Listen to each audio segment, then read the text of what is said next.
Perhaps more than any other art form, the 20th century was shaped by jazz. And piano player and composer Mary Lou Williams was there at nearly every turn, from the swing clubs of Kansas City to teaching students in her Harlem apartment. I venture to say she was the matriarch, the mother of the modern jazz movement. In recent years, historians have documented and dissected her career and its big impact on American music. But the final chapter of her life, spent teaching at Duke University, has always been shrouded in mystery. Until now. I'm Anissa Khalifa. You're listening to The Broadside, where each week we dive into one story from our home in North Carolina at the crossroads of the South. Today, my colleague Jared Walker tells us about one man's journey to resurrect Mary Lou Williams' final work.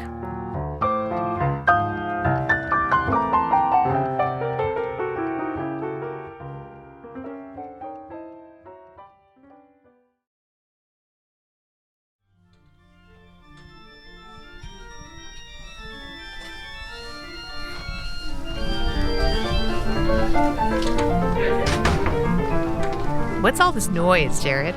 That's the sound of Biddle Music Building on the campus of Duke University here in Durham, North Carolina. I don't know if it's always like this, but on the day that I visited, it was filled with this beautiful cacophony. A half dozen or so music students were in practice rooms, and the noise was just spilling out into the hallways. Honestly, kind of reminds me of music class growing up. So, what were you doing there? I was there to chat with the hero of our episode today. Can you introduce yourself? My name is, and what I do. My name is Anthony Kelley. I'm professor of the practice of music at Duke University. I'm also a composer in residence with North Carolina Symphony. We met up at Anthony's office. That's where he told me a story that started during the beginning of the pandemic, when the halls outside of his door were completely silent. Like a lot of us, he was working from home at the time, and to pass the time, he started to watch a lot of movies, and he got a little obsessed with one in particular. So there's a documentary called Music on My Mind by Joanne Burke. It was made in 1990, and I put the DVD on. This film is about legendary jazz pianist and composer Mary Lou Williams, and it follows her long career, which stretched from the early 1920s right up until her death in 1981. Mary Lou was instrumental in creating the sound of swing music and wrote for some of the most popular big band leaders of the 1930s and 40s. These were superstars, people like Benny Goodman and Cab Calloway. To give you an idea of the level, these were like the Beyonce and the Taylor Swift of their days. But she actually spent the last few years of her life teaching at Duke. And near the end of that movie, a scene filmed at the university caught Anthony's attention. I got to this portion where my former band director, Paul Bryant, shows up on screen, and I thought, wow, PB is what we call him. PB is in this. And he's talking to the students, and he's saying, unfortunately, Mary Lou can't come to this rehearsal, so we'll just have to make this recording. The documentary then cuts to Mary Lou Williams, who was receiving treatment at nearby Duke Hospital. And there is Mary Lou Williams herself. She has a patch on her neck because she's going through cancer treatments. She's in bed, in a hospital bed, and she's listening to the playback of that recording. And she's kind of smiling, and she has a furrowed brow. I mean, she's working to the very end of her life on these excerpts. And that's when it hit him. And immediately I'm thinking, wait, they're looking at scores. They're looking at parts. These have to be somewhere. These have to be somewhere. What does he mean by that? Well, nobody knew where this unfinished score was. This was Mary Lou Williams' final composition before her death, but it was never performed in public and never published. And so for 40 years, it had been missing. Oh my goodness. Yeah, so today's episode is about music, but it's also a treasure hunt. I love it. Let's go.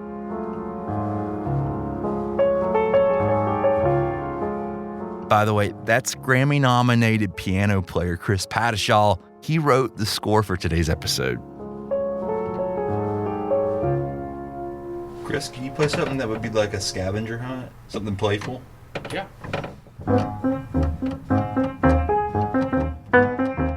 So So Anthony sat on this clue for a while. Life happened, the lockdowns ended, he went back to in-person teaching, and he took on some high-profile work with the North Carolina Symphony.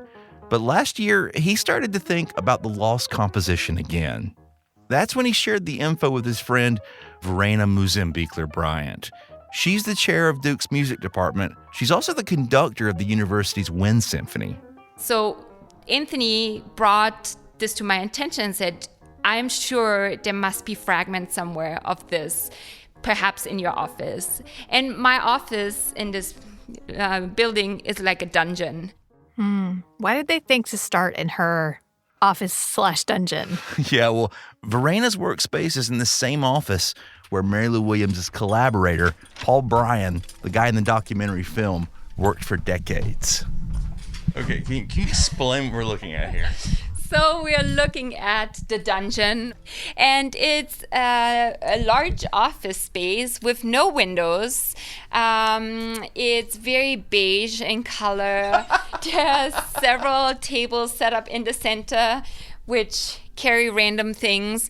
But all around us are these file cabinets that are full of sheet music and documents and papers that we have been collecting in this office, I think, since the 60s probably. And you totally can open one. So in these file cabinets. Together, Verena and Anthony rifled through all of them, dozens of these drawers. Yeah, we went through like file after file and score after score. And, it was just great. It was like a walk down memory lane because I used to help file those. It was chaos, even more chaos than it is today. Took out one drawer after the other and just tried to look for anything that looked like handwritten music that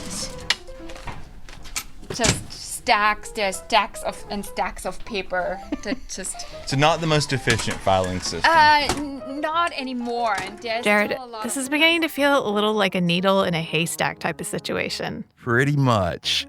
They didn't find a single trace of Mary Lou's music in those cabinets, and it was a pretty big setback, but Anthony wasn't bummed out. If anything, he was more determined than ever to find the score. And there's a little selfish part of me, I'm not going to lie. There's a little selfish part of me that said, you know what, I got on this case, so I'm gonna finish this case.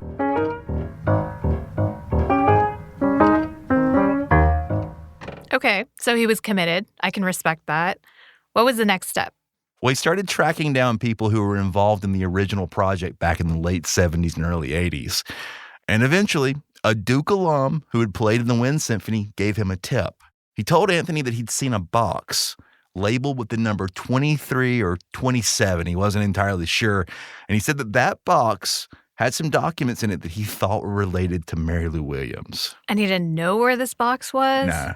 That doesn't seem very helpful. Well, you wouldn't think so, but by this point in his search, Anthony had enlisted the help of some professionals at Duke's Rubinstein Library. They have a massive collection of rare books and manuscripts, and he suspected that it might actually be located there.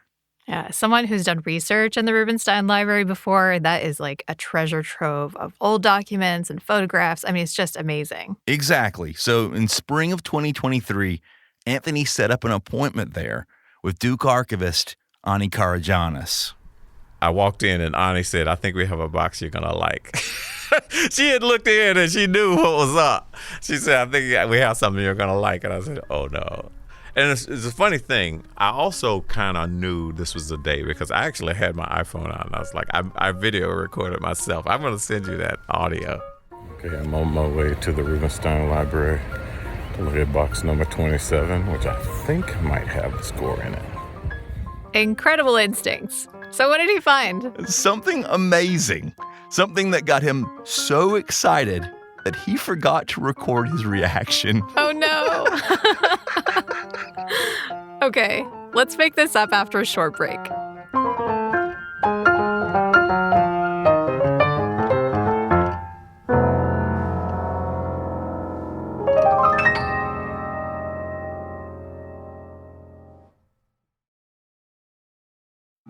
I'm Anita Rao, host of the weekly podcast Embodied. It's a show that no matter the topic dives into unexpected territory, like what it's like to first get an autism diagnosis as an adult, or how BDSM communities may change the way you think about kink. You'll meet folks who aren't afraid to question what we think we know about intimacy and who have some fascinating stories to share about their relationships. Listen to Embodied and let's take on the taboo together. Hey, this is Jared Walker. I'm an editor here at WUNC North Carolina Public Radio. Each week, I work with Anissa, Charlie, and the rest of the team here at the Broadside to bring you stories from this fascinating place we call home. But we can only do that with your support. So if you've enjoyed the reporting and original stories you've heard in the podcast, please donate by clicking the link in this week's episode description, or go to WUNC.org and click the donate button at the upper right-hand corner of the page. Thank you so much. Okay, now let's get back to the show.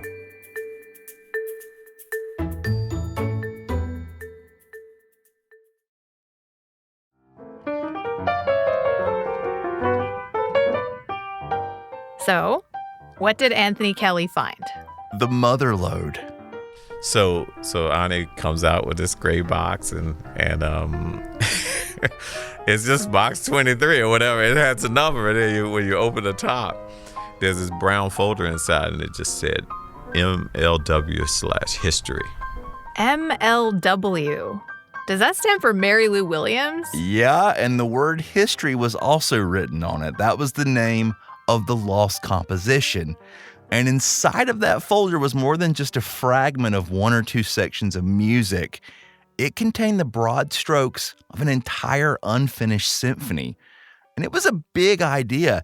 She was trying to create a sonic interpretation of the entire history of jazz music.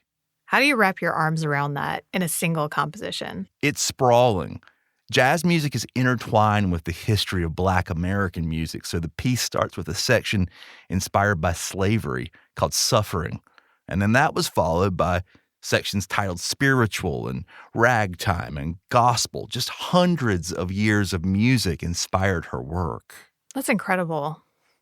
I feel like finding this kind of unfinished magnum opus must be pretty rare, right? I had a lot of questions about that too. So I reached out to Dr. Tammy Kernodle. She's a renowned music historian and musicologist who teaches at Miami University in Ohio. Tammy literally wrote the book on Mary Lou Williams.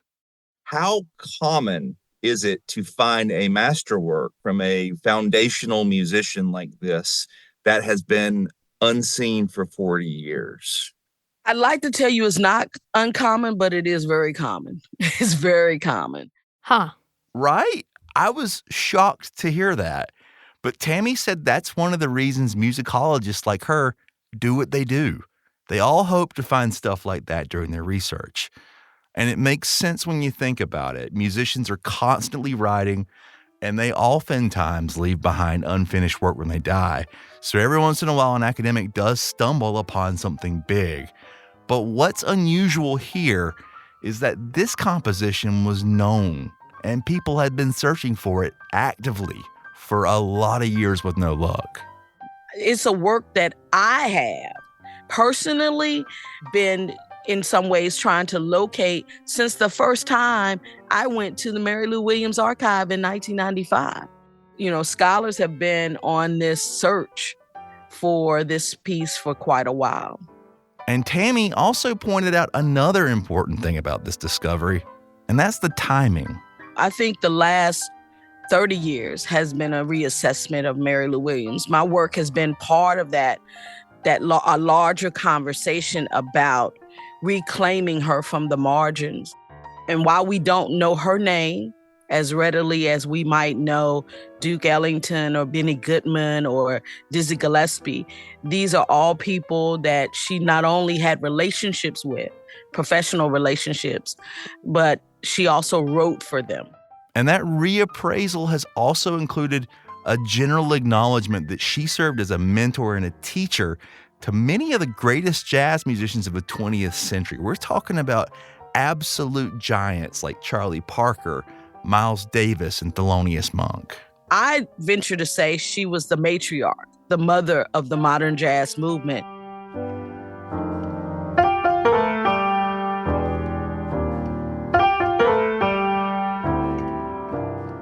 So, Anthony uncovered a pretty important piece of history here. Pardon my pun. Yeah, and that would have been a good enough story, right? But here's where things get even more interesting. He was determined to complete the work, and he wanted to perform it at Duke, where it originated. I had decided when I saw that big brown folder and how thick it was, I was like, oh, I'm going to do this now. As soon as I saw that it said MLW history and that whole folder was dedicated to it, I was definitely going to do this. Okay, whoa. This wasn't finished, right? At the time of her death, she had completed maybe half of it. So how exactly do you do that? Very carefully.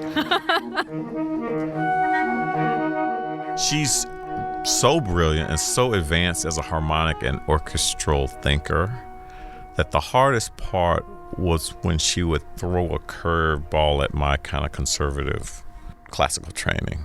So the hardest thing is making those executive decisions and knowing, she probably would have one-upped me on some of this. I'm being a little safe. But he did his research, everything he could to try to emulate Mary Lou's writing style. He read books and articles that had been written about her. He studied old rehearsal tapes that were found in that box at the Rubenstein Library, and he listened to all of her recordings, even a TV appearance she made on Mr. Rogers' Neighborhood in 1973. Oh, come on in, Fred. I want to meet my friends. This is Mary Lou Williams, Fred Rogers, and this is Milton Suggs. And Milton. Fred Rogers. 1, 2, 3, 4. A soupity-doo-be-doo. A soupity-doo-be-doo. A soupity-doo-be-doo. That was delightful. But did it help? Well, sort of. Some of the composition was completely finished. Anthony's pretty sure the first section was done, but other parts were riddled with holes. And he said Mary Lou had a habit of leaving behind really unhelpful and cryptic notes. I'll give you an example. A few pages in, there's 3 clarinet parts, harmonies of each other. Only clarinet. There's no other instruments or anything. It's just this 16-bar thing. It just says ragtime, and it says, who stole the lock off the hen house door in parentheses, like she's taking it from some folks tune or something that she had written before or something. That sounds like a riddle. Which I guess is appropriate given that this started as a treasure hunt. Yeah, at some points, this is just informed guesswork. But after months and months of working on it, he was really happy with the result. So he reached out again to his friend Verena Mösenbichler-Bryant, and they began rehearsals with the Duke Wind Symphony. That's when I was there during the final week of rehearsals before a big public performance. It's just that gospel section. And he'll show you kind of like yeah, like that.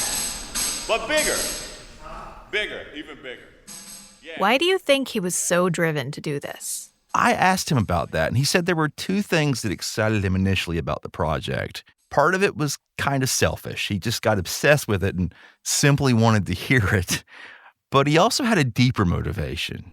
The second thing I'm excited about is the possibility that someone who didn't know as much about Mary Lou Williams or is just kind of casually kind of interested in the concert might really get the fire lit about how wonderful she is and how wonderful her music is and how wonderful a final work by her would be. That possibility that, somebody is going to be as excited about her as I have been in the past year, it is just kind of one of the miracles of what she's left us with.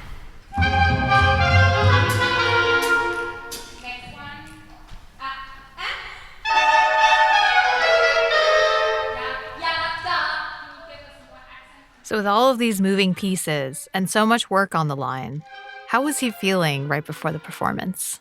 I think he was relieved that it was almost over. I think he poured everything he had into it. Are you nervous? Not at all. Not at all. No, there was a guy, an old composer from Europe named Edgar Varese. They used to ask him, "Are you an experimental composer?" He said, "I did all my experimentation before you ever got to the concert hall." So I can relate to that. It's been a year. It's been a long time working on this. There's nothing to be nervous about at this point because I did the work I needed to do Now it's up to them. I'm outsourcing now.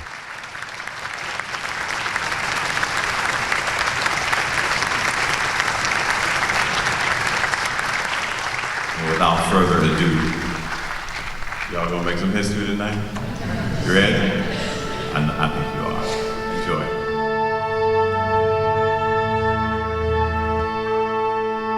Almost a full year after Anthony Kelley discovered Mary Lou Williams' long-lost history, the piece debuted at a packed concert hall in Durham, North Carolina.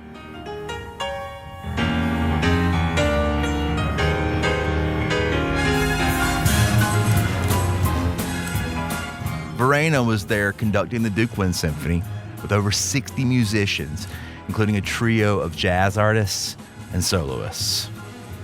And did they get the payoff that they were hoping for? Was it all worth it? I thought it was incredibly powerful and poetic that it ended where it began, and I'm not alone. They got a nearly 2-minute long standing ovation at the end of the performance.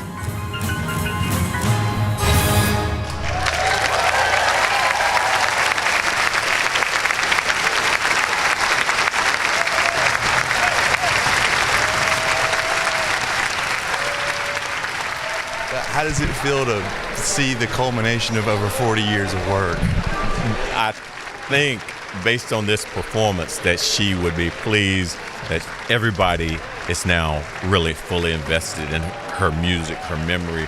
There's so much of her all over this piece, and I heard her spirit come alive through the tubas, through the bassoons, through the harp. It was magic. So I can't imagine she would be any less pleased than I am, because it's a fulfillment of her vision at the end, right?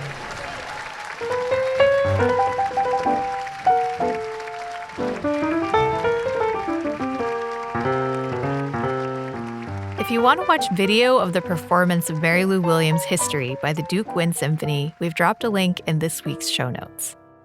This episode of The Broadside was produced by Jared Walker. It was edited by Charlie Shelton Ormond. Our executive producer is Wilson Sayre.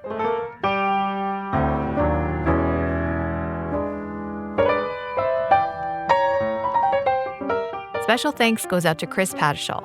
Chris was the featured pianist during the performance. Incredibly, he wrote and recorded most of the score for this episode as an improvisation during a 15-minute break before a rehearsal. The Broadside is a production of WUNC North Carolina Public Radio. You can email us at broadside@wunc.org. If you enjoyed the show, leave us a rating, a review, or share it with a friend. I'm Anissa Khalifa. Thanks for listening, y'all. We'll be back next week.